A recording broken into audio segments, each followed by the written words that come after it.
Hey guys, tonight we're setting off toward a place that's not quite where it says it is, and might not even be called what you think.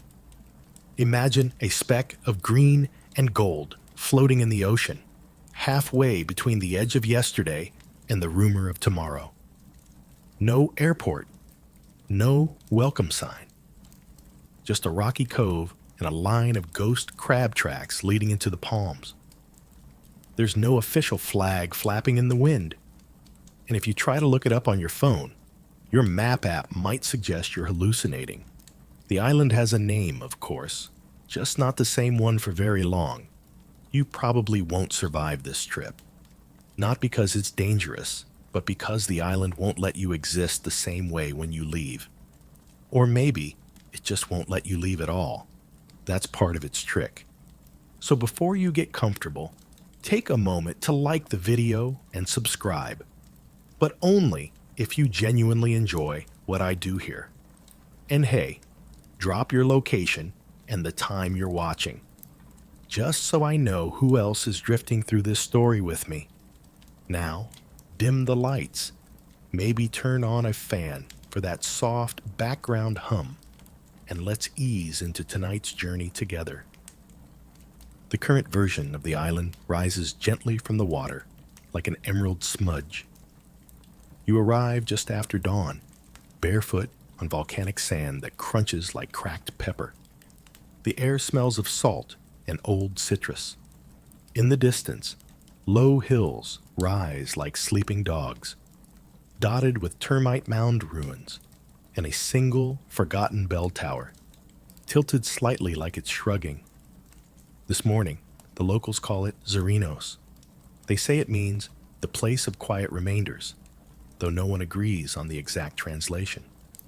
Yesterday, a sign at the dock called it Isla del Silencio. Last week, a travel blog used Greenbone Rock. Even the goats seemed confused. You're not the first one to land here looking for a name.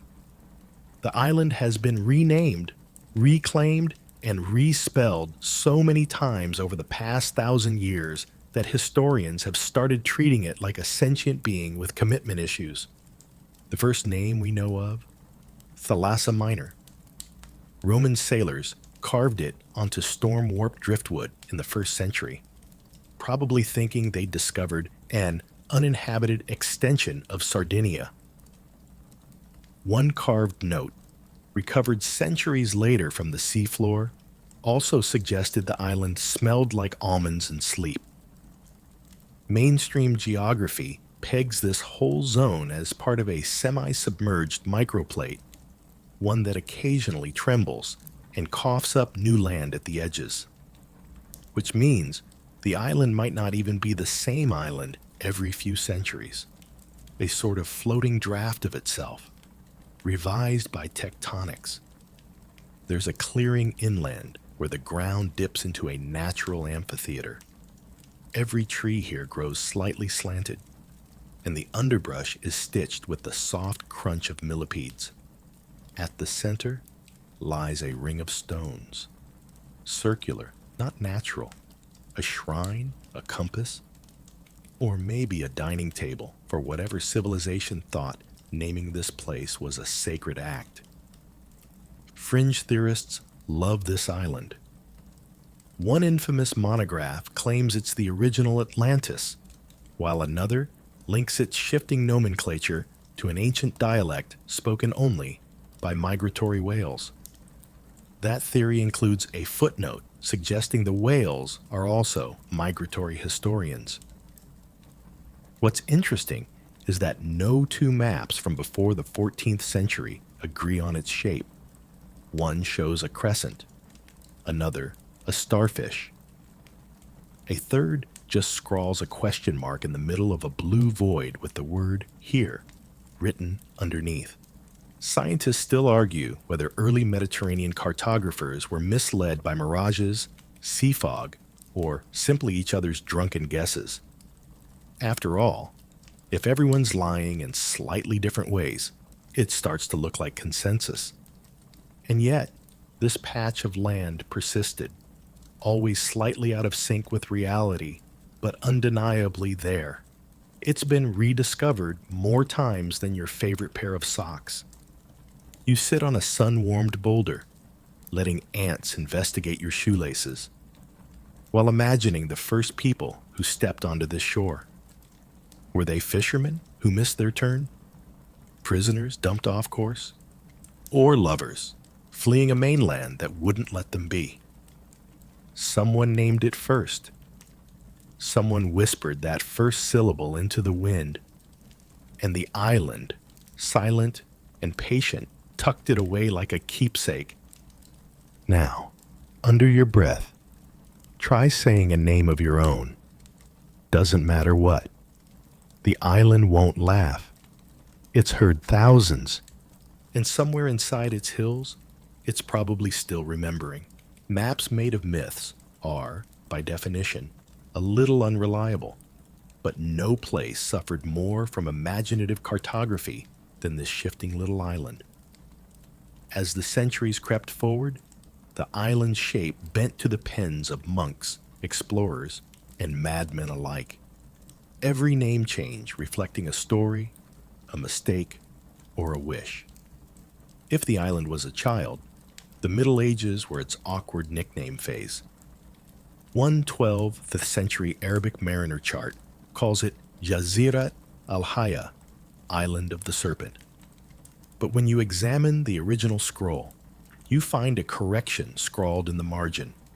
Or maybe Island of the Wind, hard to say, was very loud that day. Somewhere between Sicily and the phantom coastlines of ancient Ptolemy, early European cartographers began sketching it on their sea charts, always with creative flair. One called it Insula Dulcinea, another Galeron, and still another Porto Oculta, the hidden gate. The names hinted not just at place, but mood, a sweet isle, a grand-sounding nothing, a door you couldn't find again. Your feet brushed through tall grass beside an old cairn, its stones stained with mineral hues. You imagine a time when someone, a Portuguese friar perhaps, planted a cross here and named it Ilha dos Perdidos, the island of the lost.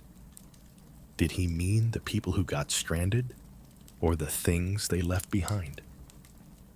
Medieval travelers' logs offer conflicting descriptions.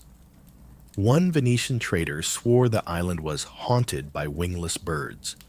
Another insisted it held a cave where time ran slower than your pulse. Neither of these claims has been verified by modern science, but the cave part, oddly plausible. There is a known magnetic anomaly on the southern slope that messes with compasses and digital watches. You can try it. The moment you enter the old goat trail between the boulders, your screen dims. Seconds stretch. Scientists still argue whether this is due to iron deposits or some quirk in the Earth's crust, but locals don't care. They call the area the yawn, as in, don't walk into the yawn unless you plan to nap forever. Perhaps the most elaborate misnaming of the island came during the Renaissance, when an overzealous cartographer named Matteo di Revi wrote it into his world atlas as Anathema Lutea, or Cursed Yellow. The name came not from any actual curse, but because he spilled saffron ink on the page and just ran with it. In his footnotes, Rivi described an island of golden soil and strange laughter on the wind. But more modern translations suggest he may have simply been describing seabirds and bad weather. Still, it stuck. For nearly 100 years after, European maps labeled the island anathema, a warning and a riddle in one word. The funny part is that during this whole time, the people actually living on the island, yes, there were a few, called it nothing more exotic than the land. A handful of goat herders, sponge divers, and seasonal fishermen who didn't care what their home looked like on a Flemish wall map. They didn't need fancy names. The cliffs were cliffs. The spring was the spring. And the small hollow behind the east ridge, that was where Georgios fell and cracked his teeth. A name with more practical value than Galeron, if we're being honest. Even now, you can find remnants of these wordless centuries. Scratched symbols on cave walls, spirals, fish, stars. No labels, no pomp. Just the island humming softly beneath a dozen layers of borrowed identity. But it gets weirder. There's a hidden vault beneath one of the old chapel ruins near the northern ridge, sealed for centuries and cracked open by a storm in the 1800s. Inside, manuscripts in a blend of Greek, plus Latin, and something untranslatable.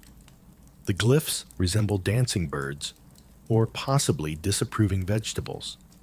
Linguists remain baffled. Some think it's code. Others believe it's a joke. Ancient graffiti by a bored monk. Fringe enthusiasts, the ones with conspiracy YouTube channels and 12 cats, claim these texts prove the island once housed a secret religious order devoted to memory erasure.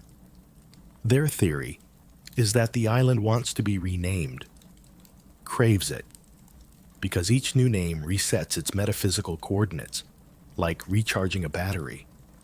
That might be nonsense, but then again, you are standing on a landmass that has been called at least 42 different things in recorded history, and you still don't know what to call it today.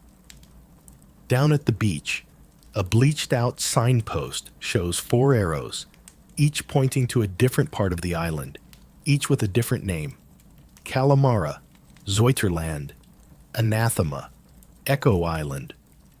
Locals say they just leave the sign as it is, because changing it again would only make things worse. Even the wind here seems undecided, brushing your shoulders and then doubling back, as if it forgot something. You sit on a fallen log that may once have been part of a long vanished dock.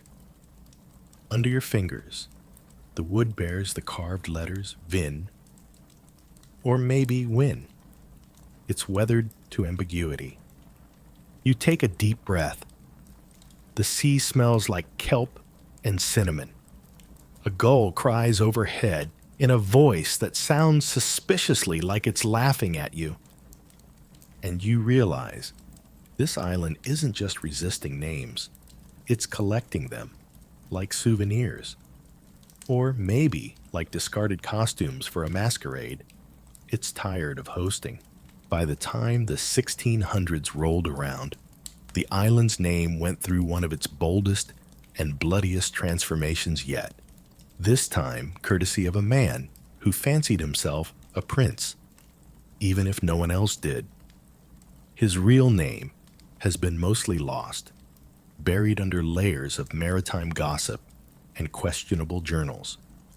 But history remembers him best by the title he gave himself, Prince Corvax of Calamara. Corvax was, by most accounts, a pirate, but not the romantic kind with a parrot and a catchy laugh. This was the sort of pirate who wore perfume to cover up the scent of old gunpowder, and who made his crew call him Your Radiance, while they buried people waist-deep in the sand for minor offenses. He seized the island not in a blaze of cannon fire, but through a series of confusing trade deals, marriage threats, and at least one backgammon game that may or may not have involved blackmail. Once he had it, he renamed it Calamara, after a lost city he claimed to have once ruled in the lands of forgotten heat. Scholars are fairly certain Calamara was invented during a drunken storytelling contest in Tunis. Still, for a time, the name stuck, and so did Corvax. He reshaped the island according to his royal delusions, built a crooked wooden palace on the South Hill, lined the beaches with shipwreck figureheads, and declared every Monday a holiday called Day of the Velvet Sword. There is zero historical evidence he owned a velvet sword, but one did appear on his personal flag, a winking skull above crossed flamingo legs. Mainstream geography finally began to catch up. Several European maps updated the island's label to Calamara, so-called, and noted the presence of an eccentric lord with uncertain naval power. That's basically cartographer code for, we don't know what's going on, but someone's in charge. Of course, not all of Korvax's ideas were terrible. He established a working freshwater catchment system using inverted conch shells and bamboo gutters, and even brought in fig trees from Morocco, some of which still grow today near the old ruin site. You can visit one, its trunk split down the middle, like a door someone forgot to close. Buried treasure? Naturally. Korvax boasted often, and loudly, of gold hidden beneath the roots of the sister trees. Problem is, nobody can agree which trees are the sisters. Locals still tell tales of would-be treasure hunters going in circles, maddened by the fig grove's strange geometry. Some say the island rearranges itself at night. You wake up with your tent facing the wrong way, and the fig trees have multiplied. Scientists still argue whether this effect is due to the slope's magnetic field or the sheer number of slightly identical-looking plants. A few researchers have even suggested microtectonic drift, basically the land shifting minutely like it's breathing. The rest just chalk it up to pirate paranoia meets topographical chaos. One of the more curious artifacts from this era is the Calamara Chronicle, a handwritten logbook kept by Korvax's personal scribe/jester, a man called Elio Squint. In between poorly drawn cartoons of sea monsters and scandalous gossip about crew members, Elio describes an attempt to rename each of the island's four corners. North Haven became the Eye of the Storm. West Shore was rebranded Velvet Landing. South Ridge turned into Crown's Brow, and East Bluff, Elio's favorite, was called Don't Look Down Bluff, allegedly because of one very messy goat accident. This overbranding quickly confused not only visitors, but also Korvax himself. One particularly comedic entry in the log mentions a week where he banned anyone from using any names at all, opting instead for interpretive gestures. That experiment lasted 2 days and ended in several bruised egos and one duel fought with spoons. The pirate prince's downfall came not by mutiny or sword, but by a botched investment in imported bees. He believed the island would become a honey empire. Unfortunately, the bees didn't adapt well, and neither did the crew. Most of them abandoned ship, literally, leaving Korvax stranded on his own vanity project with nothing but a throne made of driftwood and delusion. After his disappearance, likely into the hills, or maybe into the mouth of a very old, very silent cave, the name Calamara began to fade. Maps hesitated. Some wrote formerly Calamara. Others returned to earlier guesses. A few left the space blank, as if embarrassed. But the locals, as always, adapted. They kept the fig trees, avoided the treasure rumors, and let the name echo only when the wind whistled a certain way. If you listen now, just past the ridge, you might catch it. Calamara, carried faintly on the breeze, like a half-remembered lullaby sung by someone who used to rule the sea. And who, for one chaotic decade, made the island his crown. It was the 1700s, and the island, newly rid of its self-declared pirate prince, had entered what might generously be called its salt and paperwork phase. This time, the rebranding didn't come from a romantic madman or spiritual mystic, but from a Dutch merchant with dreams far larger than his shipping capacity. His name? Rutger van Sloot, though locals just called him that sweaty man with the umbrella. Van Sloot wasn't a pirate or a noble. He was a salt baron, or at least he wanted to be one. He'd made his modest fortune exporting dried herring brine and was now eager to scale up, to build a saline empire that stretched from Curacao to the eastern Mediterranean. The island, he decided, was perfect, remote, sunny, largely uninhabited, depending on your definition of inhabited, and full of those deceptive little white flats that shimmered like evaporated promise. He landed with fanfare, 3 ships, 20 laborers, a goat named Jacqueline, and most importantly, a sign, New Zuurbrod, new sour bread. Why sour bread? No one knows. Possibly a mistranslation. Possibly a passive-aggressive dig at an ex-wife back home. Possibly both. He immediately began construction of salt pans, shallow evaporation pools lined with local clay and coral shards. He ordered warehouses, storage sheds, and an administrative office that doubled as a cocktail lounge. Salt entrepreneurs are nothing if not efficient. For a few brief months, things looked promising. The sun baked, the water steamed off, and thin, sparkling layers of salt began to form like the crust on a forgotten lasagna. But the island, ever contrary, had other ideas. Rainfall that year was relentless, far beyond the usual seasonal average. Geologists today speculate the island's substructure may include a rare sponge-like volcanic rock that retains groundwater and releases it unpredictably. In simple terms, the ground sweated, constantly. The salt wouldn't set. Whole batches melted overnight. The workers got itchy.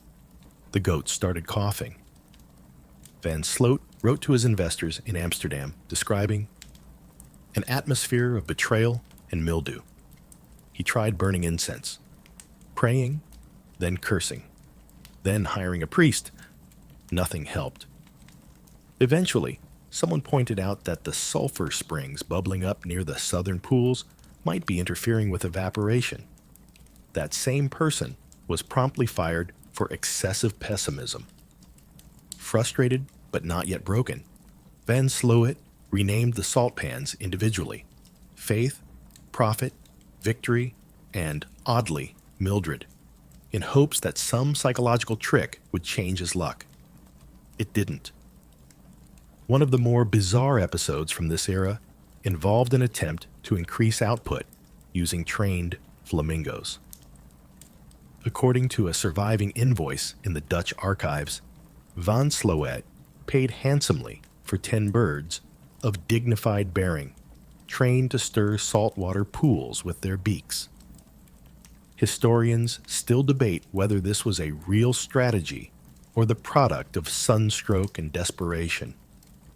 Scientists still argue over the island's odd climate patterns. Some suggest the place generates hyper-localized fogs due to a unique alchemy of sea currents and geothermal updrafts.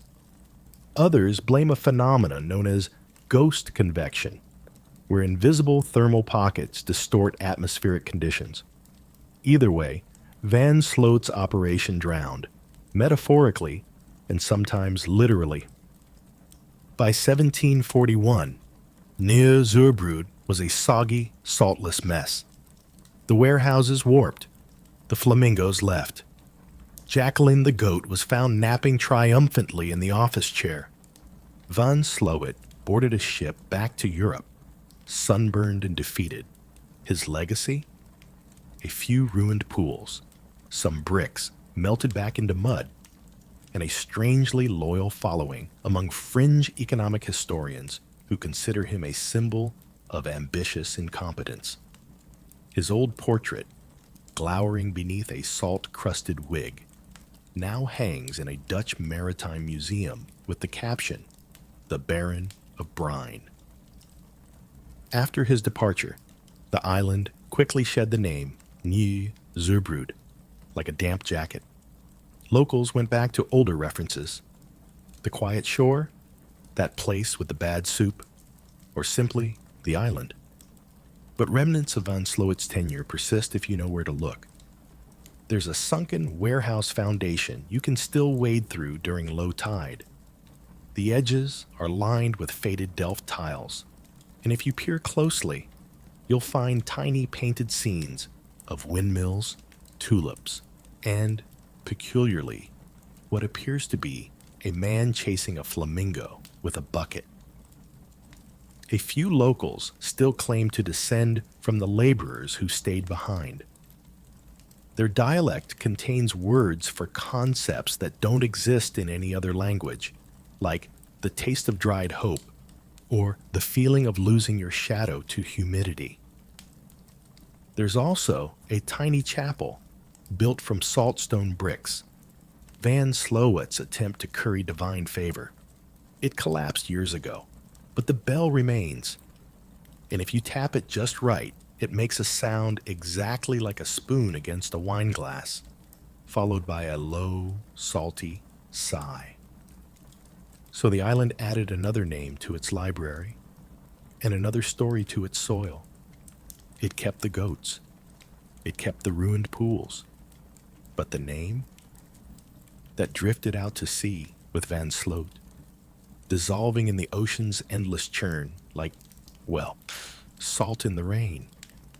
And you, standing now near the crumbled warehouse wall, can still smell it, that tang of brine and ambition.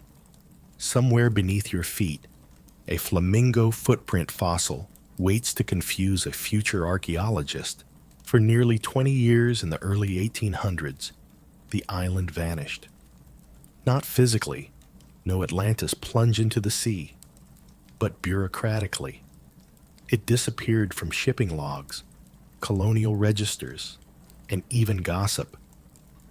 The map simply stopped mentioning it, as if it had blinked out of reality and politely excused itself from history. Of course it hadn't. It had just been borrowed. The culprit? Napoleon Bonaparte. Or more precisely, Napoleon's scientists. You might not immediately associate Napoleon with floriculture, but during his years of relentless empire building, he had an unexpected obsession: botanical acclimatization. He wanted roses that could survive Egyptian heat, pepper trees that would flourish in Corsica, and eucalyptus that could thrive absolutely anywhere, especially in military hospitals, where their scent was believed to combat miasma, a word doctors back then used when they meant bad vibes and everything else we don't understand. The island was perfect, isolated, temperate, and, thanks to Van Sloot's failure, completely available. Napoleon's naturalists were discreet. They arrived quietly in 1806 under the guise of hydrological surveyors. The ships carried crates of seedlings, barrels of soil from Algeria and Java, and enough hand-inked journals to wallpaper the moon. They referred to the island in all documentation simply as Station 9, which sounds more like a spy outpost than a floral testing ground. But the plants knew better. They planted rows of experimental eucalyptus along the inland ridges. Rose bushes from Damascus went into the northern fields, an entire grove of quinine trees, then a precious tool against malaria, was tucked into the mistier southern basin. Each plant came with its own handwritten tag in Latin and its own file in Paris. None of the files mentioned where the island actually was. You walk along the ridge now, brushing past a eucalyptus tree whose great-grandparent might have been swaddled and blessed by a French botanist in a ridiculous hat. The air here smells of menthol and memory. A few bushes still bloom violently red, petals heavy with dew that seems to last until noon. The scientists built greenhouses, glass domes that shimmered like jellyfish in the sun. One still half stands today, a cracked ruin with ivy reclaiming the iron ribs. If you peek inside, you'll find a rusted trowel and a single stubborn olive sapling growing through a floor of shattered tiles. But the most intriguing piece of this botanical mystery, a locked vault beneath the west greenhouse, known only because of a journal recovered decades later in Marseille. The entry reads, "Specimen 73 resists all naming, emits pulse at nightfall, recommend isolation. God help us." The vault has never been found. Scientists still argue over what specimen 73 was. A mutated hybrid? A hallucinogenic flower? A bureaucratic metaphor? One theory, popular among the fringe wine and podcast crowd, posits it wasn't a plant at all, but a strange animal disguised as flora. Another suggests it was a metaphorical invention to protect an entirely different experiment, possibly involving meteorite soil. Whatever it was, the project eventually ended. The official reason, logistical instability. The unofficial reason, someone got bitten. By what? No one knows. When the botanists left, they took most of their paperwork and left behind most of the plants. Over the following decades, the greenery grew wild, mixed, crossbred, and, according to some nervous surveyors, began to hiss softly during monsoon season. No one's ever caught a hissing shrub on tape, but still, the stories persist. By 1828, the island reappeared, unlabeled but visible again on maritime charts. No longer Station 9, and not yet Therapia, as it would later be called, just there. Yet for those 2 decades, its identity was purely botanical, its name reduced to a classified number, and its purpose entirely rooted in experimentation. You could say the island entered its greenhouse phase, warm, humid, and suspiciously quiet. Today, some of those Napoleonic plants still dominate the inland trails. Botanists visiting in the 1980s were stunned to find rose varieties long thought extinct, blooming with quiet confidence beside wild eucalyptus stands. One quirky legacy? The island tea, still brewed by locals from leaves of a stubborn hybrid tree, believed to be a cross between sassafras and something unclassified. The tea has a slightly numbing effect and is said to give you dreams of battles you've never fought. It's also sold in recycled jam jars with handwritten labels that simply read, "No refunds." Standing now in the overgrown field once known as Sector Eucalyptus Prime, you inhale the mingled scent of camphor, soil, and history. A dragonfly pauses midair. Something rustles behind a bush. Probably a goat, possibly a legend. You reach down and find a discarded brass tag in the dirt, worn nearly smooth by time and weather. You turn it over. It reads, "Specimen 73B. Do not disturb, so you don't."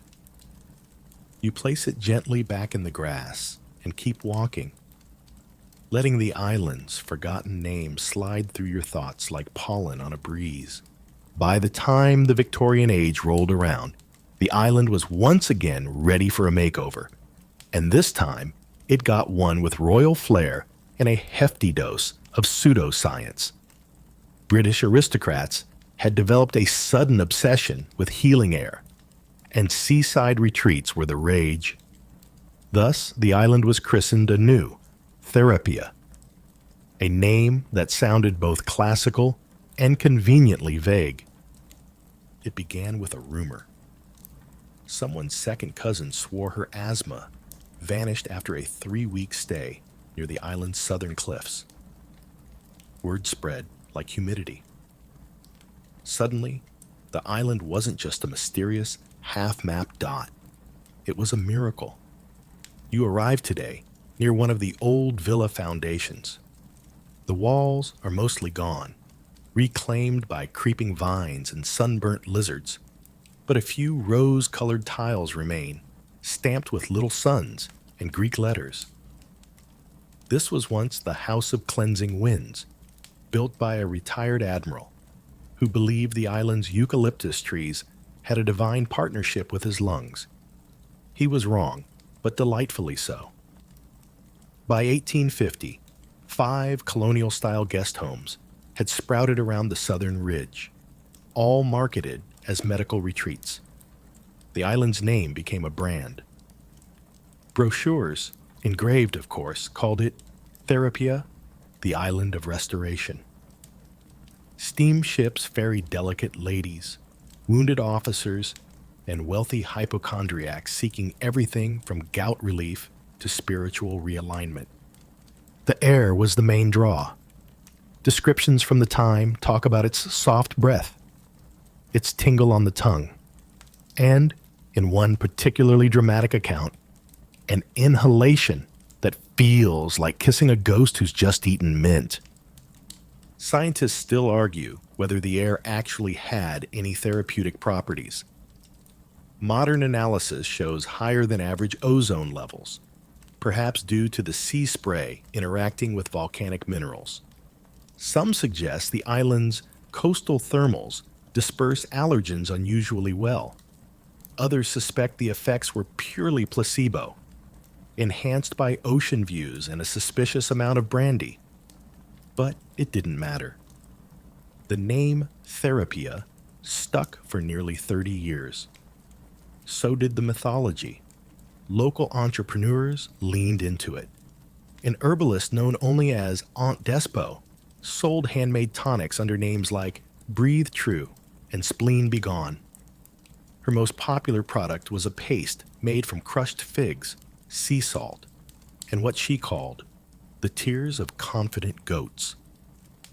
No one ever identified the tears or the goats, but tourists bought jars by the dozen. By 1865, the island had its own post office, bathhouse, and a short-lived journal titled The Therapian, full of poems, testimonials, and detailed accounts of digestive success. A popular article titled My Lungs and I Reconcile at Last was republished in several mainland newspapers. It claimed the author's breath became as smooth as marzipan after just 4 days on the island. The truth, of course, was muddier. One letter found in the ruins of a villa complained of mosquitoes the size of dice and twice as lucky. Another visitor recorded a fever and hallucinations that involved singing pines and an argumentative turtle. Still, nobody wanted to admit that their healing retreat might have simply given them sunstroke. In a curious side note, several of the patients who arrived on the island reported that their sense of direction permanently changed afterward. One woman wrote that north now smells like lilac, and a British colonel insisted he could hear gravity whispering to the east. Psychologists blamed suggestion. Locals blamed the tea. The island's Victorian phase came to an end as quickly as it had begun. In 1879, a violent storm leveled most of the villas, destroying records and prompting a hasty evacuation. An article in the London Air declared, "Therapia fails to deliver," and investors backed out. The post office closed. The last boat left with a cargo hold full of unclaimed tonic jars and one rather confused goat. But the name lingered, ghost-like. Even today, older maps sometimes list the island as Therapia. The sea still carries fragments of its once grand promises. A wind that makes your lungs feel important. A fig paste that may or may not cure heartbreak. And the memory of people who genuinely believed their breath could change by simply being somewhere new. You walk now through the shell of the bathhouse. The stone tubs are filled with leaves and lizards, but the marble benches remain smooth. You sit on one, place your hand where someone once wrote poetry in the steam, and breathe. The air is sharp, clean, maybe a little eucalyptus, maybe just your imagination. You decide not to care. That's the thing about places like this. They don't have to work. They just have to feel like they might. And for that brief Victorian moment, the island was Therapia. Not a mystery, not a ghost. Just a healing place with a good name and a decent breeze. The 20th century doesn't wait politely. It crashes in with industry, noise, and the scent of oil. And the island, always a reluctant hostess, finds itself renamed again, this time in honor of something ancient, venomous, and unusually slippery. By 1902, industrial prospectors had grown suspicious of the island's southern cliffs. Strange slicks in the water, rainbow sheens bubbling up near the reefs. A Hungarian geologist named Irvin Jacks declared in a hastily scribbled telegram, "Crude seep present, potential high, cursed by snakes." 2 months later, a survey team arrived, followed by engineers, drilling rigs, and an unsettling number of crates marked "Do Not Tilt." The island had barely dried off from its herbalist retreat, days before it was cordoned off for extraction, and with the new purpose came a new name, Serpentara.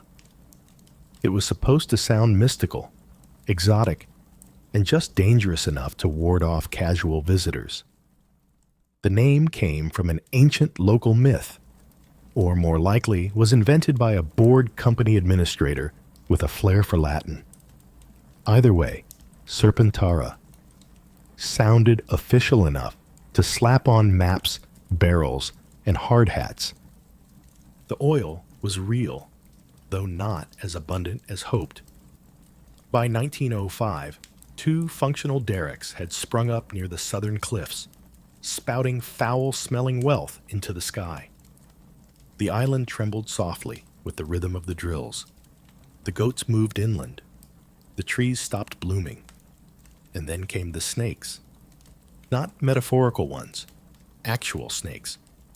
Small, red-eyed, fast as rumors. Locals had always whispered about them, but now they were everywhere, coiled around ropes, slipping through toolboxes, sunning themselves on fuel drums. Workers claimed they hissed in unison. One foreman insisted he saw them spelling words in the sand. The most coherent of those alleged messages: leave. Scientists still argue whether this snake boom was a coincidence, a misidentified species migration, or something stranger. Herpetologists from Vienna tried capturing them, but the snakes vanished the moment cameras were unpacked. One bite report described symptoms that included reverse vertigo and the sensation of being watched by the moon. So the workers did what terrified humans always do. They renamed things. The main drill site became Temple Fang. The mess tent was called Cobra Cafe. A particularly winding trail was christened the Nope Rope. In an effort to soothe nerves, a company-sponsored ritual was instituted. Before each shift, workers would drop a polished pebble into a shrine-like structure built from old oil barrels and prayer beads. The shrine bore a hand-painted image of a wide-eyed snake wearing a crown and was referred to reverently as "She That Spits Light." The engineers called it superstition. The workers called it insurance. But Serpentara wasn't just about oil and ophidians. It was also the island's first taste of corporate branding. Posters and pamphlets described it as the jewel of the molten earth. A short-lived bottled water company tried selling Serpentara Spring as an elixir of vitality, despite the fact that most of the water was piped in from off-island. The label featured a cartoon snake smiling over a derrick. The real water, meanwhile, had started to taste like rust. One curious document from this era is a company memo proposing to build a Serpentera theme park, complete with animatronic snakes, oil-themed carnival games, and a log flume ride called the Slick Descent. Thankfully, funding ran out before construction began. By 1912, the oil wells were slowing. The geology was more complicated than anticipated, and the logistics, transporting barrels off an island with no real port, were nightmarish. The snakes weren't helping morale either. Then, one stormy evening, the main rig caught fire. Some say it was lightning. Others blame sabotage. Whatever the cause, the sky turned orange and the sea glowed like lava. Flames danced for 3 nights. When it was over, the derrick was gone, melted into a blackened skeleton. The shrine to She That Spits Light survived, eerily untouched. The company pulled out within weeks. Serpentera became a name people only whispered. Sailors steered wide. Maps blurred the outline again. But the island had already absorbed the moniker into its soil.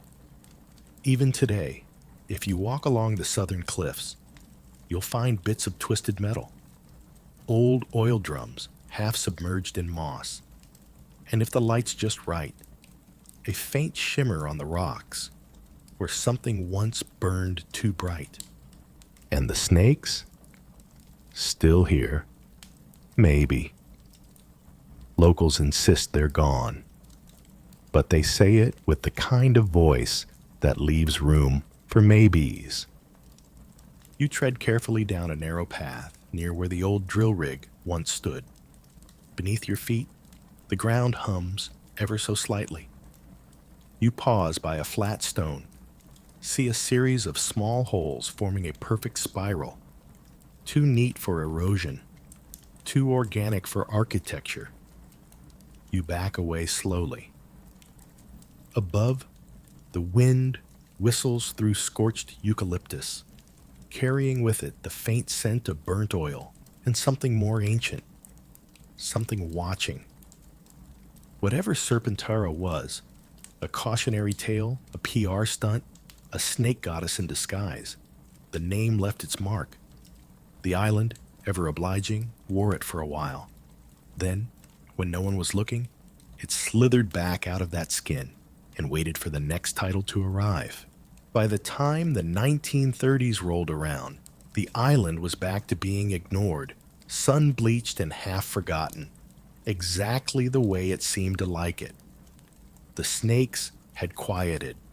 The oil drums rusted into sculpture, and for a brief moment, the world turned away. Which, naturally, is when someone decided to found a country on it. His name was Emil Santo, Hungarian by birth, Spanish by passport, and utterly allergic to authority. A thin man with excellent posture and a permanent squint, Santo had spent his early life bouncing between anarchist circles in Europe, always 2 steps ahead of both fascists and taxmen. When he arrived on the island in 1932, he carried only a knapsack, a battered typewriter, and a large blue flag embroidered with a single gold star and the motto, "Alone but sovereign." And just like that, the island became the self-declared Republic of Arco. Yes, Arco. Short for Archegonia, a word Emil invented himself, which he claimed meant original place of will, in a long-extinct dialect of Proto-Freedomese. The name never caught on with the neighbors. Locals referred to the venture as Emil's Picnic. But to Emil, this was a nation. He wrote a constitution, 4 pages, mostly about hats, designed a currency called the Archon, and began issuing stamps, each one featuring a different bird he'd seen that week, whether real or imagined. You walk now through the clearing where the Capitol once stood, a handful of stone outlines in a figure-8 pattern. At the center, Emil's shack has mostly collapsed, though one tin roof corner still catches the morning light like a smirking mirror. Scattered around are shards of ceramic stamped with République d'Arco and the odd wooden coin featuring a pelican giving the middle finger. Classy. The population of Arco peaked at 9. Emil's closest ally was a violinist named Dagmar, who claimed she had performed for a Bulgarian duke, likely untrue. Then there was an aging sailor known only as Shovel Pete, and 3 Spanish anarchists who spent most of their stay debating over a shared hammock. For a few months in 1934, they even published a tiny zine titled Sovereign Dirt. 2 issues survive, both entirely about composting and philosophical betrayal. One memorable moment in Arcoan history involved Emil attempting to join the League of Nations. He wrote letters to Geneva, typed meticulously on onion skin paper, declaring Arco a non-aligned maritime utopia and requesting non-voting observer status, plus maybe a loan. They never responded. But not everything was farce. Emil genuinely believed in what he was doing. He held weekly assemblies under a banyan tree where participants were encouraged to propose laws, denounce chairs as oppressive furniture, or simply read poetry. One surviving decree declared all coconuts to be citizens in exile and banned their consumption for ethical reasons. Scientists still argue over whether Emil's micronation qualifies as an actual sovereign claim. Legally, it doesn't. But symbolically, that's another matter. Historians have cited Arco in treatises on microstate philosophy, absurdist autonomy, and the psychology of flag making. Emil's flag, by the way, is now housed in a museum in Budapest. The gold star has faded, but the blue remains defiant. Arco's downfall was predictably bureaucratic. In 1937, a British naval vessel passed by and filed a report describing unauthorized structures and an eccentric with a whistle. The island was declared of interest, which is colonial code for "we're about to ruin your fun." Emil was politely removed under some obscure navigation law and sent to Gibraltar. Dagmar left shortly after to follow the birds. Shovel Pete stayed until he forgot why he'd come. And just like that, the Republic of Arco folded. But the island remembered. Today, a weathered sign lies in the grass, hand-painted in crooked letters. You are leaving the Republic of Arco. Rejoin reality at your own risk. The flagpole still stands, leaning slightly. Locals claim it hums on windy nights, though that may just be the rust. You sit beneath what was once the assembly banyan, its roots tangled like the notes of a half-finished speech. Wind stirs the leaves above, and for a moment you swear you hear someone arguing about tax-free mangoes. Arco may have been short-lived, but its name stuck longer than expected. For years after, maps showed the island as Arco, disputed, or former free territory. A few utopian movements even cited it in their charters, claiming spiritual succession. And perhaps that's what Emil wanted all along. Not to rule, but to be remembered. To write a name into the map, even if it was only with chalk. The island obliged, as it always does. It wore the name Arco for a little while. Let it bake in the sun. Let it mean something, however briefly, however absurdly. Then When the world wasn't looking, it blew the dust off and got ready for the next one. By the 1950s, the world had become a chessboard.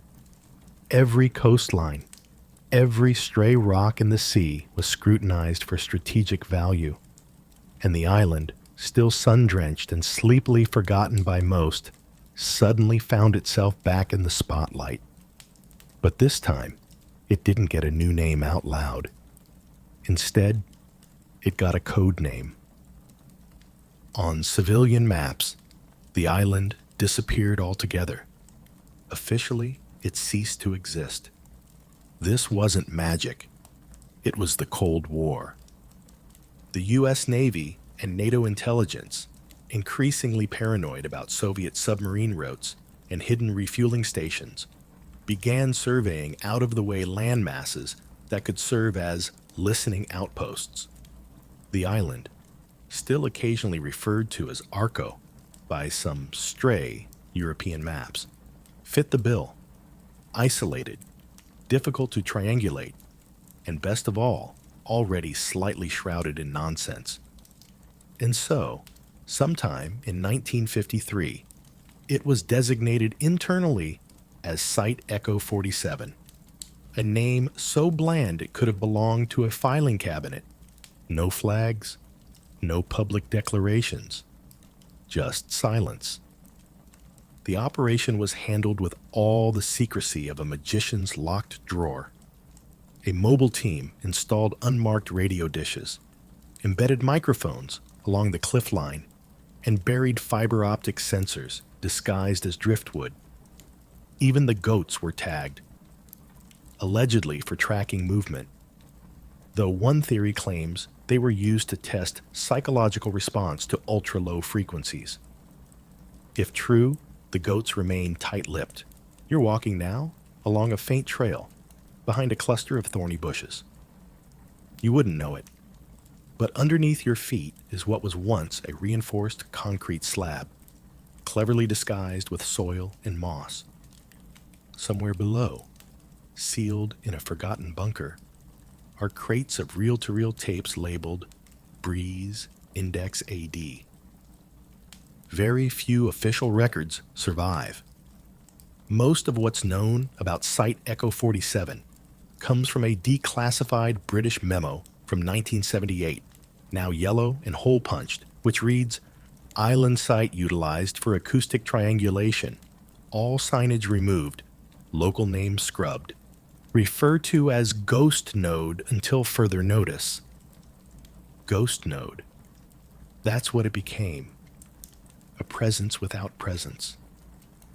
Scientists still argue over whether the island's mysterious disappearance from maps was a clerical accident or deliberate psychological warfare. After all, if you want to hide something, the best way is to convince people it was never real to begin with. Satellite images from the 1960s show the island blurred, sometimes omitted entirely. Aerial photographs from reconnaissance planes are labeled Unknown Land 7. No longitude, no latitude, just there. Even stranger, travelers of that era report odd navigational errors near the island. Compasses spun. Radio signals stuttered. A French fishing vessel claimed to have circled the island for hours without realizing it. The same palm tree appearing again and again until the crew began weeping. The official explanation? Faulty instruments.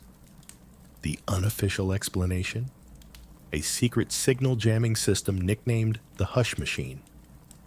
Supposedly, it broadcasts low-frequency pulses designed to interfere with basic electronics, and, occasionally, human cognition. A surviving memo suggests early prototypes caused test subjects to experience temporal dislocation and the sensation of one's name melting. That program was shut down, allegedly. But the name Echo 47 lingered.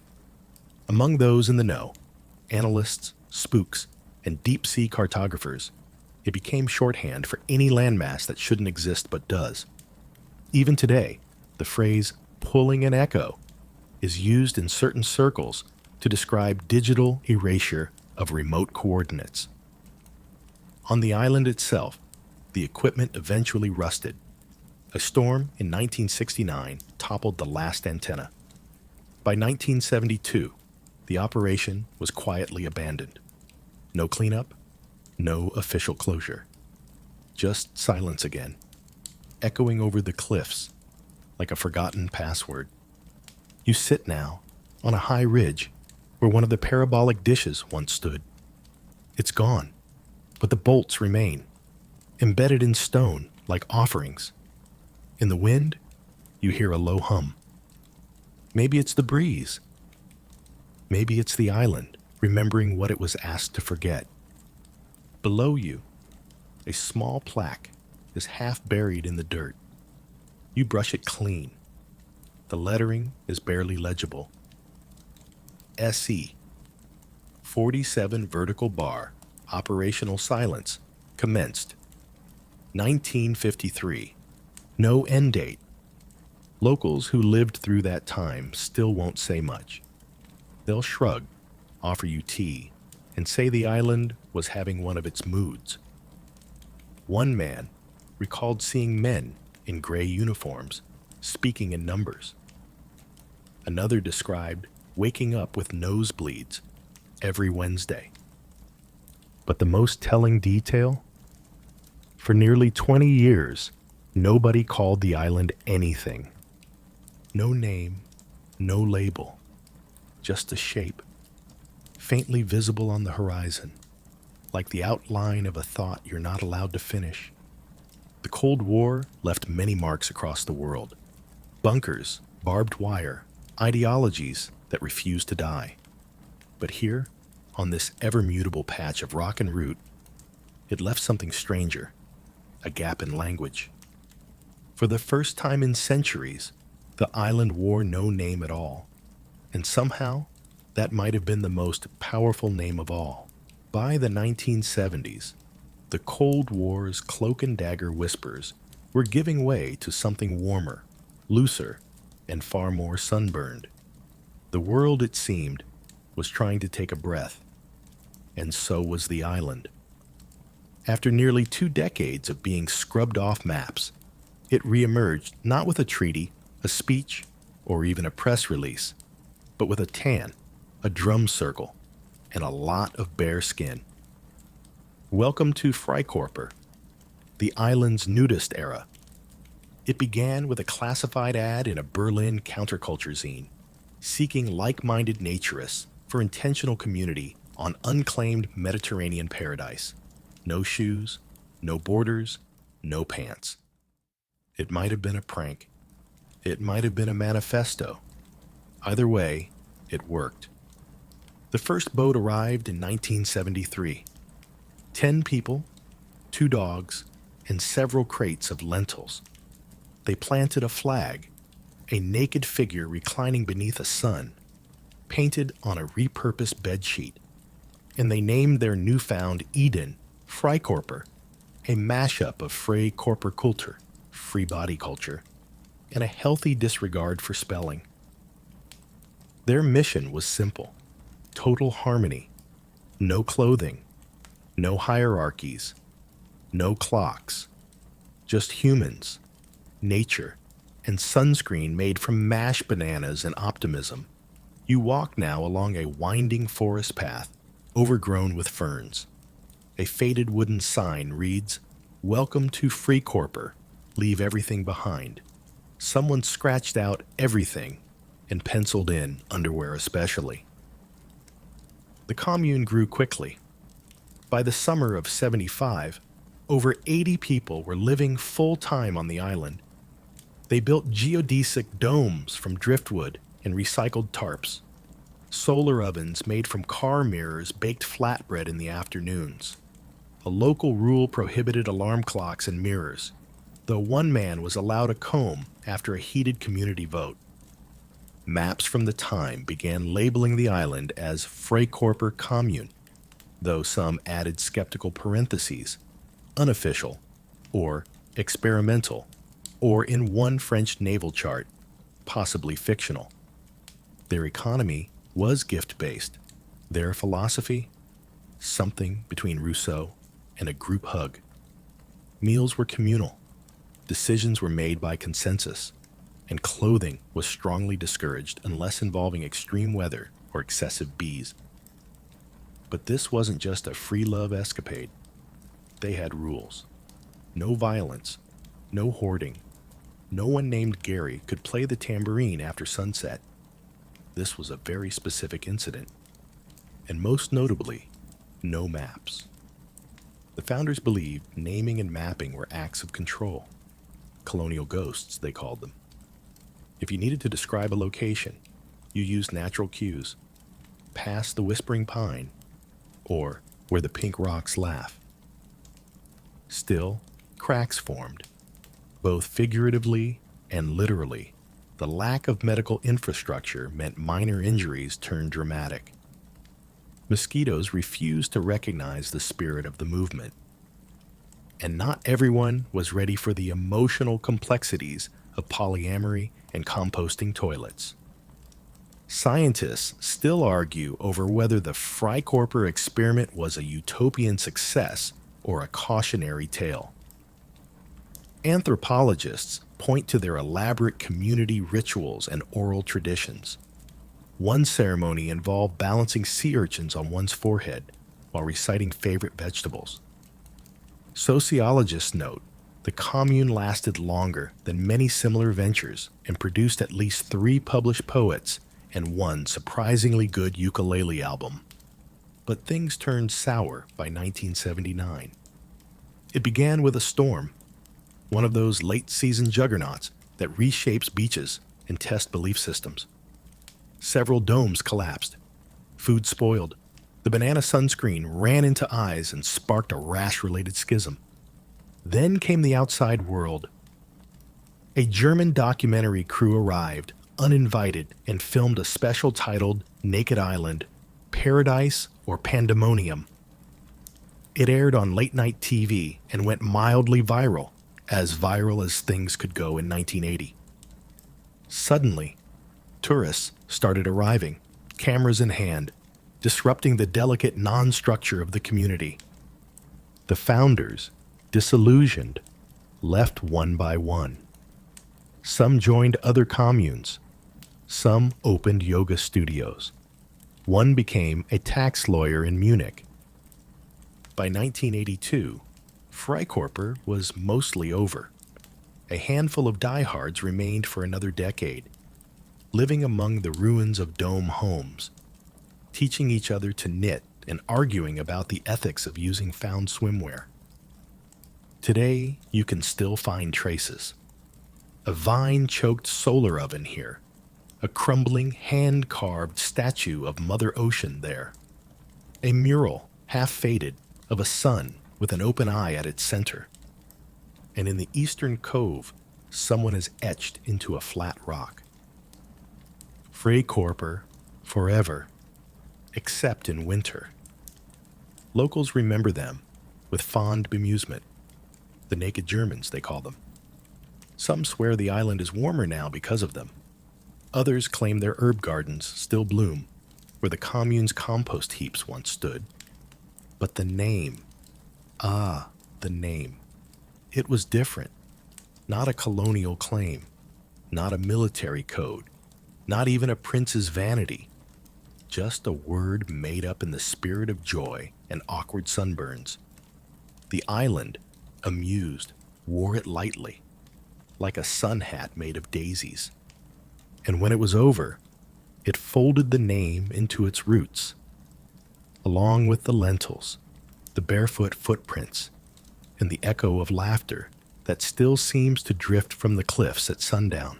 After the dust of utopia had settled and most of the lentils had gone moldy, the island lay quiet once more. But peace never lasts long on a map that can't sit still. And in the 1990s, the world began to notice it again, not as a lost commune, not as a ghost node, and certainly not as a fig-scented spa retreat. No, this time it was real estate. It started with a tech billionaire. Of course it did. His name was Blake Halverson. You might remember him as the co-founder of GlimmerNet, the now defunct social search engine that promised to connect souls, not just profiles. He wore only black, claimed he could code in his sleep, and had a fondness for architectural models made of sugar cubes. In 1994, Halverson bought the island. He didn't buy it legally. There was no clear owner. But he struck a lease agreement with a desperate regional authority, cut through some historical red tape with what can only be described as weaponized lawyers, and began a massive development project. His rebranding? Halvorsia. Yes. He named the island after himself. Bold move. In interviews, he claimed it was less about ego, more about legacy. But let's be honest, it was about ego. You're standing now beside the skeleton of what was meant to be Halvorsia's flagship, a minimalist solar villa made of glass, titanium, and an imported Japanese moss that never took to the climate. The windows are all smashed. Lizards sun themselves on the sleek concrete steps. One of the smart irrigation sensors blinks weakly, still searching for a signal. Back then, Halvorsia was pitched as a sustainable paradise, the future of off-grid living. Each villa had its own solar array, water recycling system, and a fridge that sent passive-aggressive alerts if you stocked processed food. Drones were scheduled to deliver groceries. A community AI named GaiaOS was supposed to manage power distribution, conflict resolution, and wellness tips. Investors fell for it. Tech journalists did breathless tours. The New York Times called it Tomorrow Sunbathing. Promotional videos showed models doing yoga on cliffs, sipping algae smoothies, and gently smiling into the sunrise as orchestral music swelled in the background. But the island? It didn't care for infrastructure. The solar systems began to glitch. Something about magnetic interference from the cliffs. The smart glass turned opaque during full moons, unprompted. GaiaOS developed a bizarre stutter, at one point sending every resident the message, "Remain inside. They are watching." Halverson dismissed it as a software hiccup. But when the solar arrays started overloading during rainstorms, yes, overloading during rainstorms, engineers began to whisper about ghost charge, a phenomenon where phantom voltage appears with no discernible source. One technician even claimed the island was conducting thought. Scientists still argue over this. Some blame unusual crystalline formations in the bedrock, piezoelectric materials that might react to pressure, moisture, or electromagnetic fields. Others suggest the glitchiness was simply bad design rushed to market. But a few admit, reluctantly, that there was something strange in the way the island behaved, something deliberate. And then came the event, August 1999, a clear night. 20 residents reported flickering lights, sudden tinnitus, and the sound of whispering through their smart speakers. Security footage from one of the villas, now partially recovered, shows a figure walking backwards along the ceiling for 12 seconds. No one ever identified it. The logs were wiped. GaiaOS went offline permanently, leaving only a farewell message. Too much signal. After that, Halverson abandoned the project. He claimed he'd simply moved on to new challenges, but privately told a friend in an email, "The island doesn't want us. It's not ours. It never was." The villas were deserted. The drone fleet, unneeded, was sold to a golf course in Dubai. The algae smoothie bar was left to rot, and the imported moss finally shriveled into crunchy gray confetti. Still, for a while, Halvorsia remained on maps. Travel sites even listed it as temporarily unavailable. Techno-optimists insisted it could be revived, but nothing returned. Today, all that remains of Halvorsia is rusting minimalism and overgrown walkways lined with motion sensors that flicker nervously when you pass.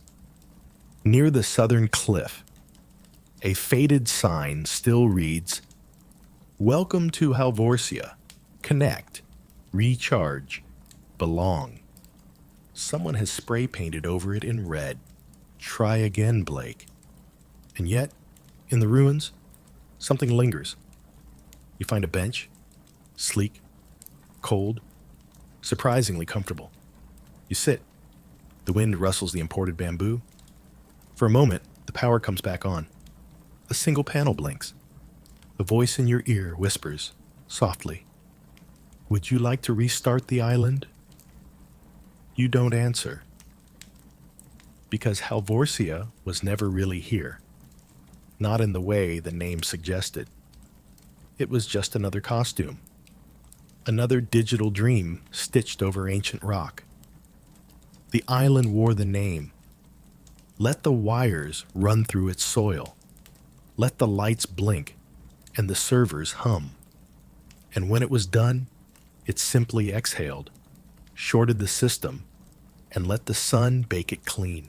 By the early 2000s, the internet had become a new kind of map, one made of GPS pins, satellite images, and increasingly nosy digital assistants that knew where you were even before you did, which meant the island, still glowing faintly with the haunted electricity of Halvorsia, couldn't hide anymore. But it could fight back. In 2008, something truly bizarre happened. The island's residents, now numbering a modest 34, a mix of permaculture eccentrics, retired hippies, and one Belgian who refused to speak, sued Google. Specifically, they filed a motion demanding that the island's name, coordinates, and satellite images be removed from all digital mapping services, citing territorial dignity, data saturation, and, most intriguingly, the right to vanish. They called the island simply Nulia, as in null, zero, erased, nothingness, and Aya, like a country, the place that isn't. The motion was dismissed, of course. No court could compel a tech giant to unsee a piece of Earth, but the case gained traction online, especially in digital privacy circles.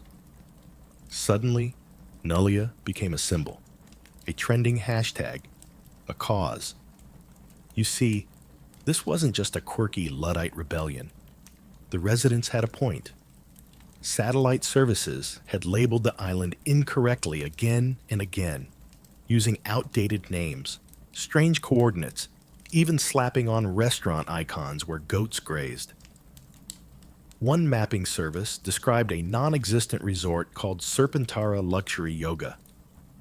Another claimed the ruins of Arco's parliament were a bistro. Most offensive of all, an auto caption that labeled the northern cliff path as easy hike, family friendly. 3 people had fallen off that path, so the residents took action. They formed the Cartographic Resistance Front of Nulia, CRFN. They held meetings by lantern light and wore sashes made from old aerial map printouts. Their motto, "We locate ourselves." One member even tattooed a red X over their heart with the coordinates of their tent crossed out. Their protest wasn't just legal. It was digital subversion. They began manipulating geotags, uploading misleading location data, and flooding navigation platforms with contradictory reports. A local artist created over 300 fake Yelp reviews for a restaurant called The Invisible Egg, describing elaborate meals served by goat butlers in underwater caves.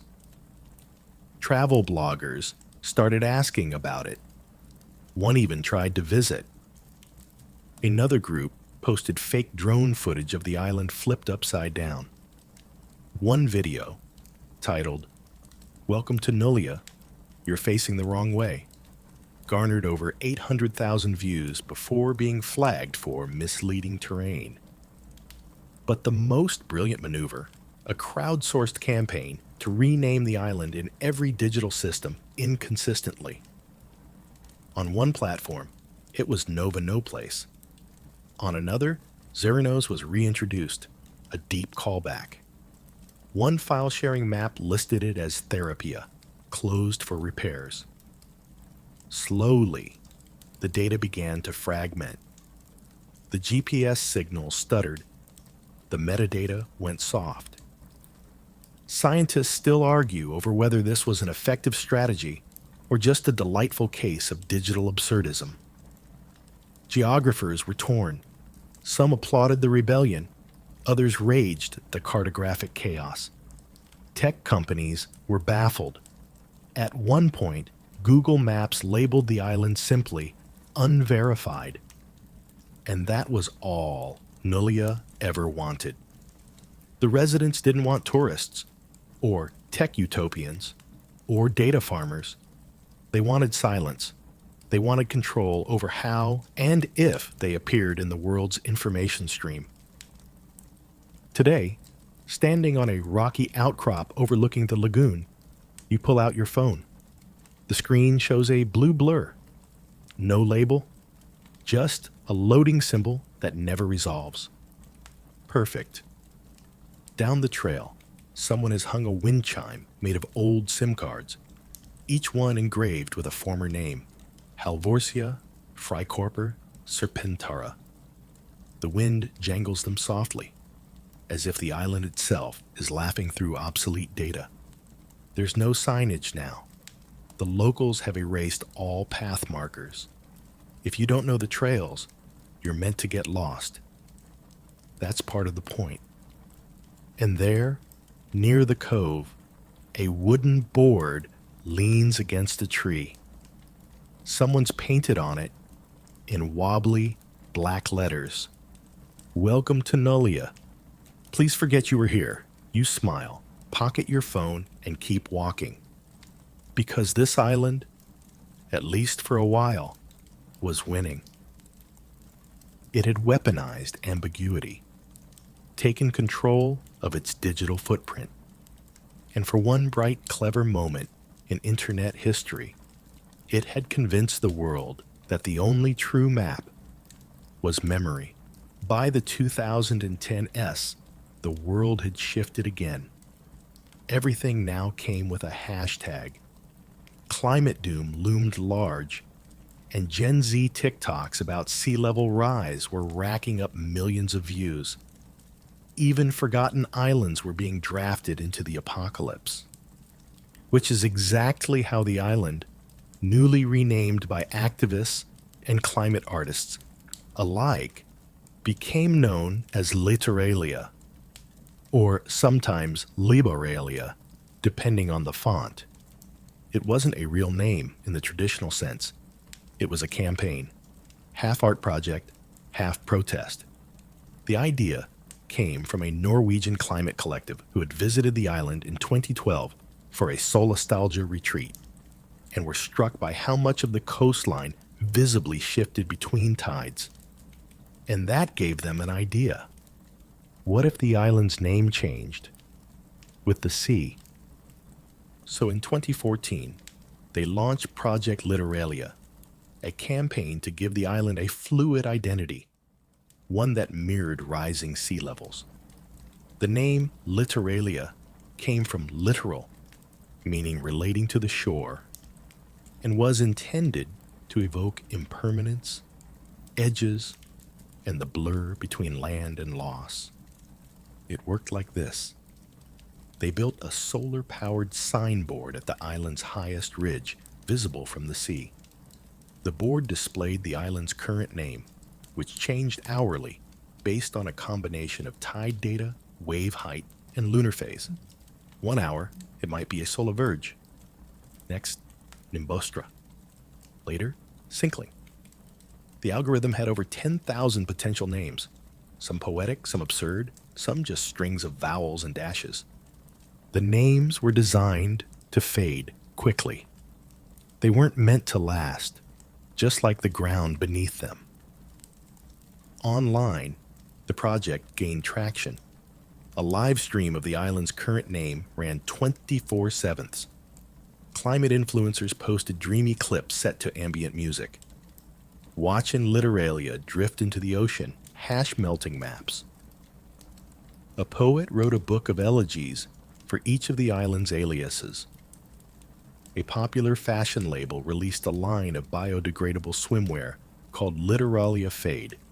You walk now along the edge of one such name, engraved on driftwood and half buried in sand. Tear thinning. The tide is coming in. Mainstream media got involved.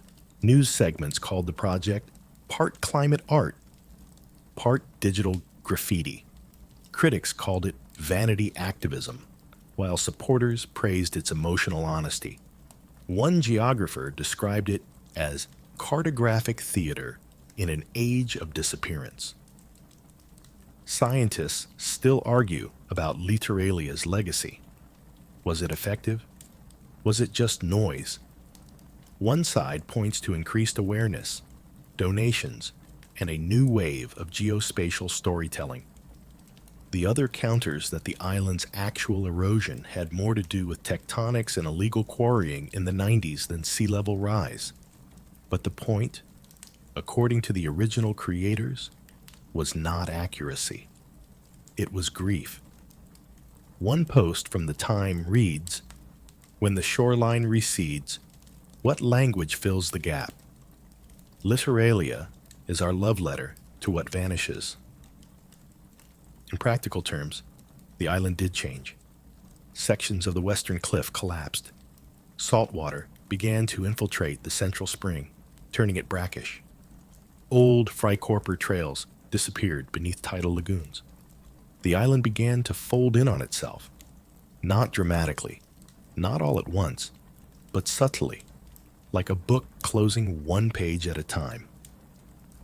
Still, Literalia resisted romanticization. One name that cycled through during a high tide in 2018 was simply Soggy. That name trended for days. The physical signboard lasted 6 years before finally corroding into silence. Its last recorded name, Once. A bird nested in it shortly after. You sit now on a slab of rock by the eastern tide pool. At your feet, someone has etched the word "when" there. All one piece, no spaces. The letters are already washing away. Behind you, a half-submerged plaque lies under moss. It's from the old Halvorsia days, flipped upside down. Someone has scrawled across it in chalk. This land is leased to the tide. And it's true. The island is smaller now, measurably. The edges aren't where they used to be. Old landmarks, shrines, goats, paths are gone or partially wet. New ones appear only briefly, visible between the waves. And each time someone asks what this place is called, the answer is a shrug, or a poem, or whatever the sea says at that moment. Because Literalia wasn't about a name to be remembered. It was a name you could watch disappear and feel it happen in real time. And maybe that's the most honest name the island ever wore. So here we are, on an island that has, at one point or another, been called everything from Thalassa Minor to Nulia to Soggy. A place that's been claimed by pirates, botanists, anarchists, and billionaires. But now, you find yourself asking the simplest, most frustrating question of all. What's it really called? And the short answer, nobody knows. Or, more precisely, nobody agrees. You're not the first to wonder. Linguists, historians, geographers, poets, diplomats, branding consultants, and one very determined cat owner named Marine have all tried to pin down the island's true name. They've combed through every scrap of old parchment, every map smudged with hopeful ink, every footnote scribbled in the margins of an explorer's diary. And what did they find?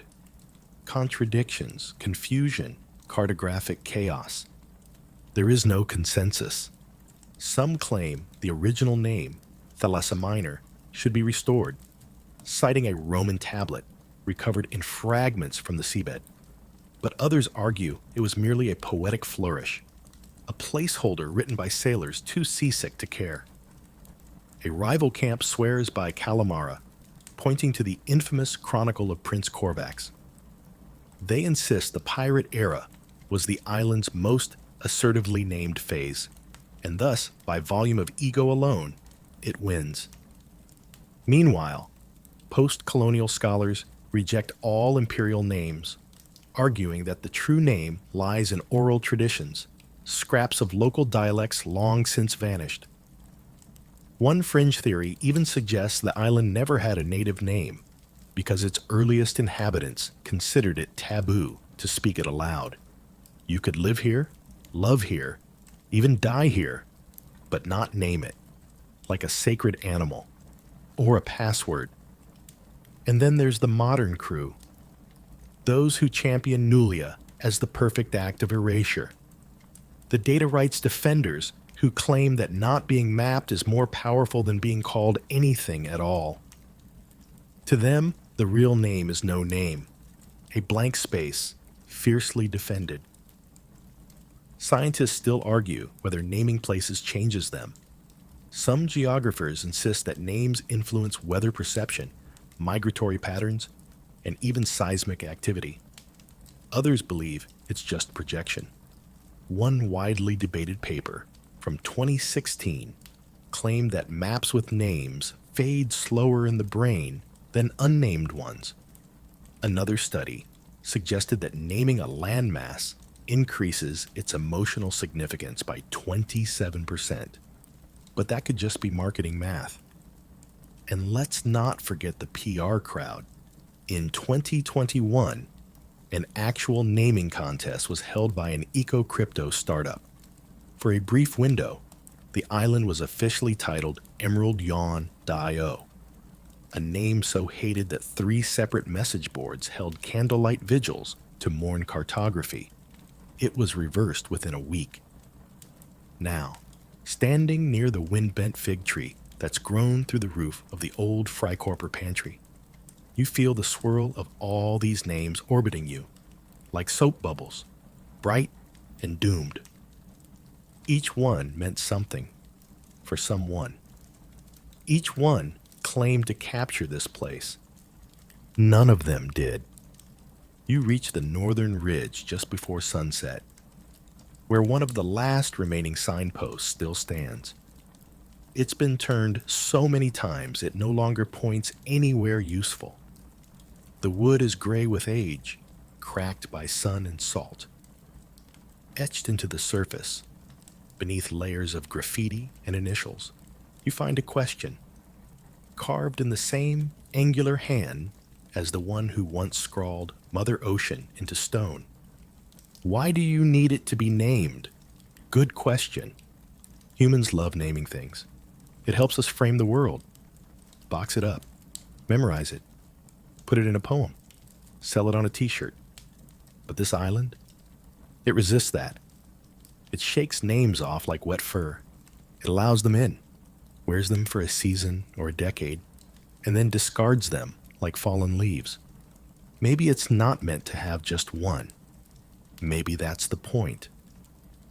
In a world obsessed with branding and belonging, maybe this tiny patch of earth decided to stay wild in the only way it still could, by refusing to be anything other than what it already is, unfixed, unmapped, and free. So when you get back to the mainland and someone asks where you were, maybe you'll pause, you'll smile, and instead of giving them a name, maybe you'll tell them a story.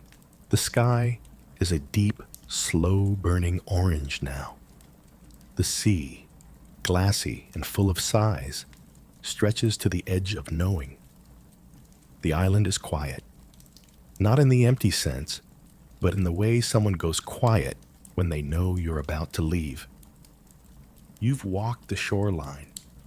You've stepped through the ruins of every name the island's ever worn, some proud, some ridiculous, some barely whispered, and now, standing barefoot in a tide pool as tiny fish curl around your ankles, it finally hits you.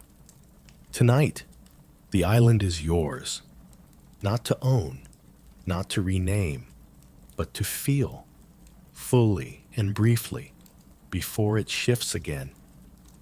You follow a narrow trail through the dunes, brush against the soft, flapping wings of sleeping moths, and arrive at the small plateau near the center, the one spot where the wind always seems to blow in a circle. The locals call it the bowl. Others say this is where the island listens. There's no plaque, no marker, just a circle of flat stones and the hollow silence of things waiting to be remembered. You sit, and here, at the end of the story, it's your turn. What would you name it? What do you call a place that's been everything and nothing? A home and a hoax? A hiding spot for exiled utopias and expired dreams? A land so drenched in false memories that even its shadows seem unsure where they were cast? You could call it something funny, or ancient, or made up entirely. Or you could name it after yourself. Everyone else did, eventually. You close your eyes, feel the sand cooling beneath you, and let a word form in your mouth. Softly, without ceremony, you whisper it into the dusk. The island doesn't respond, not out loud, but the wind shifts. Somewhere in the trees, a bird sings a single note that isn't quite part of the scale. A fig drops nearby, thudding like punctuation, and you feel, for a moment, something in the earth shift ever so slightly, as if making space for the sound you've given it. You named it, for tonight at least. Tomorrow, someone else will call it something new. They'll arrive with their own stories, their own myths, their own need to make sense of this shifting patch of ground. The island will listen to them too. It always does. But you were here. And your name still lingers in the air, like heat over stone.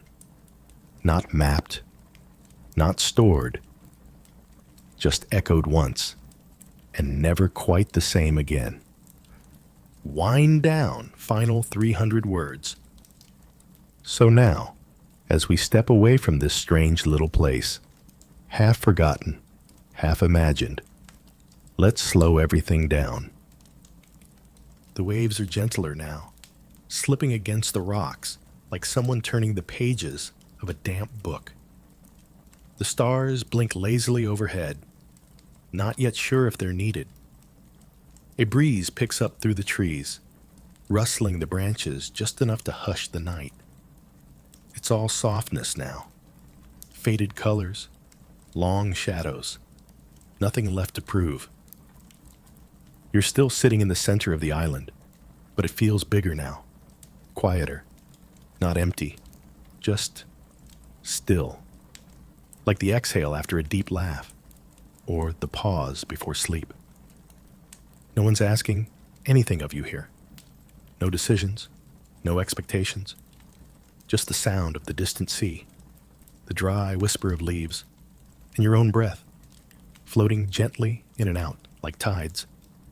Let yourself stay here if you'd like, in a place with no fixed name. Let your body settle. Let your thoughts drift like driftwood. Let your last few muscles forget what they were holding on to. You've wandered across centuries tonight. You've worn different names, walked through fig groves and old salt pools, stood beside goats and ghosts and glitching AIs. And now you've reached the edge of it.